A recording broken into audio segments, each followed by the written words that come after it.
Vous avez dû certainement remarquer ces lignes droites sur la carte de l'Afrique. Et vous vous êtes peut-être déjà demandé comment se fait-il que des frontières géographiques puissent être aussi droites?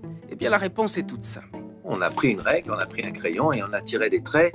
Ce sont des pays européens, l'Empire ottoman, des Américains et même des Russes qui n'avaient jamais mis les pieds en Afrique et qui traçaient tranquillement des lignes à des milliers de kilomètres de là et en l'absence des Africains. Si on ne leur a pas demandé leur avis pour les conquérir, ça on le sait, on ne leur a pas non plus ou rarement demandé leur avis pour tracer les limites. En gros, des peuples, pour servir leurs propres intérêts, ont décidé de l'avenir d'autres peuples, de leurs frontières et de leurs regroupements, sans tenir compte de leur réalité. Résultat des courses, des familles divisées, des conflits géopolitiques permanents, un système commercial chamboulé et par-dessus tout, une carte qui n'a pas été pensée pour leur développement.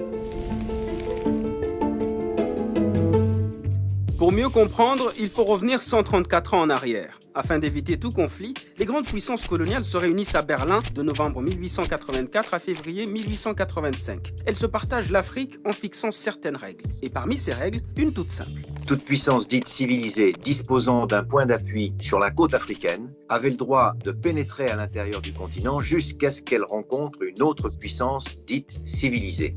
Et lorsque dans leur conquête, les puissances signataires se rencontraient, eh bien elles se mettaient d'accord sur les limites de leur territoire. On prenait un point géodésique ici, un autre là, et on tirait un trait tout droit entre les deux. Et tant pis si la ligne passe au-dessus de votre champ ou de votre propriété. Elle devenait la propriété de la puissance civilisatrice. D'ailleurs, ces propos de Lord Salisbury, Premier ministre de Grande-Bretagne à l'époque, se passent de tout commentaire. Nous avons entrepris de tracer des lignes sur des cartes où l'homme blanc n'avait jamais mis les pieds. Nous nous sommes distribués des montagnes, des rivières et des lacs, à peine gênés par ce petit obstacle que nous ne savions jamais exactement où se trouvaient ces montagnes, ces rivières et ces lacs. Et voilà comment on s'est retrouvé avec des territoires africains délimités en Europe à partir de cartes imprécises et parfois fausses. L'historien et cartographe français Bernard Lugan les appelle des découpages à la hache. Par exemple, une Gambie anglaise taillée dans les peuples Wolof et Manding accordés à la France, ou encore les évés coupés en deux tronçons entre le Ghana anglais et le Togo allemand. Si les territoires ont été découpés ainsi sans tenir compte des peuples qui y habitaient, c'est simplement parce que les frontières n'ont pas été tracées pour ces peuples-là, mais plutôt en fonction des intérêts géostratégiques et économiques des colonisateurs. Prenons le cas du Sahel-Sahara. Il y a eu, avant les indépendances, la fameuse organisation commune des régions sahariennes. C'est-à-dire que la France a imaginé inclure à l'intérieur d'une entité géographique bien précise, les Berbères naturellement au nord, mais les Touaregs, les Toubous et les Maures au sud. Ce qui aurait été plus logique, sauf qu'il y avait un petit problème. Lorsqu'on superposait cette carte avec celle des richesses naturelles, et notamment du pétrole, là on n'est plus en 1880, on est en 1950, on s'apercevait qu'à l'intérieur de cette jolie frontière, il y avait pratiquement toutes les ressources en pétrole et en gaz naturel. Pour couper court, le CRS ne fera pas long feu. Elle va disparaître le 10 juin 1960, au moment de l'indépendance des États riverains du Sahara. La vague des indépendances va également emporter l'AOF, Afrique occidentale française, et l'AEF, Afrique équatoriale française. Les grands ensembles disparaissent donc, mais pas leur système, mis en place pour gérer et exploiter les colonies. C'est-à-dire que ces découpages coloniaux ont bouleversé l'économie des empires sahélo-sahariens. Les échanges commerciaux transsahariens qui se faisaient entre Africains ont été tournés vers les littoraux et donc vers l'extérieur. Et au moment des indépendances, dans les années 60, les Français, par exemple, ont simplement découpé en plusieurs morceaux leur grand territoire. Mais les nouveaux États indépendants issus de cette balkanisation ont gardé le même système tourné vers l'exportation de leurs matières premières. C'est ce que l'historien Nicolas Bancel appelle une rupture dans la continuité. Et cela a compliqué les choses pour beaucoup de pays. On a enclavé des pays comme le Burkina Faso, le Mali, le Niger, le Tchad, pour ne citer qu'eux, et la Centrafrique. D'après le diplomate et géographe français Michel Fouché, 87% de la longueur des frontières politiques de l'Afrique, soit 70 000 km sur un total d'environ 80 000 km, ont été directement hérités des partages coloniaux.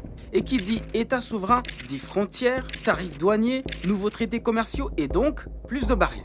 Je crois que si on avait fait reposer le découpage colonial sur une volonté de développement économique, on aurait veillé pendant la colonisation à ce qu'il n'y ait pas ces barrières qui empêchent un développement économique harmonieux. En 1964, l'OUA, qui deviendra plus tard l'Union africaine, ne veut surtout pas ouvrir une boîte de Pandore en redessinant les cartes. Elle opte donc pour l'intangibilité des frontières. Traduction, les frontières sont mauvaises, mais on les garde comme elles sont.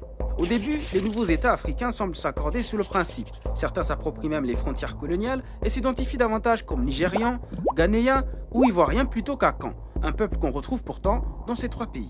On aurait pu par exemple décider de tracer un pays qui s'appellerait la Canite ou peu importe, je ne sais pas, à l'intérieur duquel les gens parleraient la même langue, un peu comme on l'a fait en Inde. Mais on ne l'a pas fait. Les frontières ainsi tracées ont divisé des groupes consanguins, les éloignant de leur territoire de rituels, de culture, de chasse et de pêche. Plus de 177 peuples ou groupes ethniques se sont trouvés éparpillés à travers plusieurs États. S'ensuivent des conflits de contestation de frontières aux aspirations indépendantistes.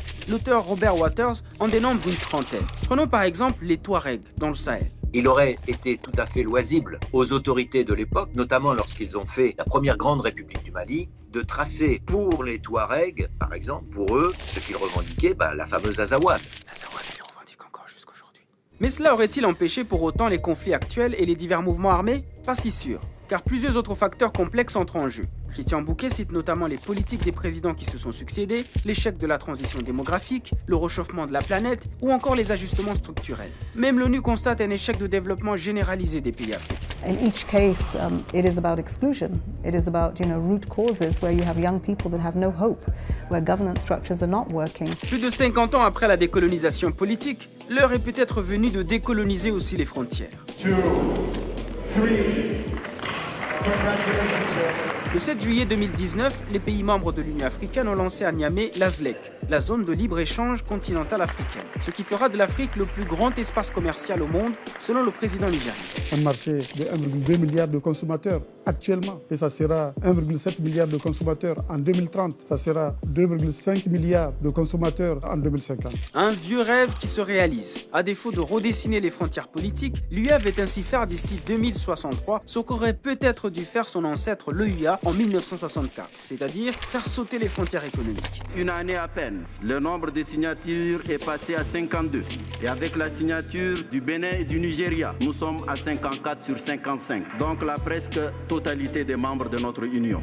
Mais signer des accords, c'est une chose. Les ratifier en est une autre. Et surtout, les appliquer sur le terrain, voilà le plus grand challenge. Ce serait un autre débat, la ZLEC, mais là, si vous me permettez, on n'est pas sorti de l'auberge. Mais c'est un pas tout de même. Et certains chefs d'État, comme le président rwandais Paul Kagame, y croient plus que jamais. We are going to deal with these problems effectively until we work together, because some of the problems cross borders.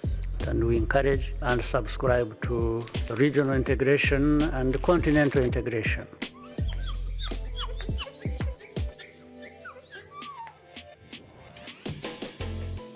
Et vous, une Afrique sans frontières économiques, vous y croyez? Et surtout, n'oubliez pas de vous abonner à notre page AJ+ Français.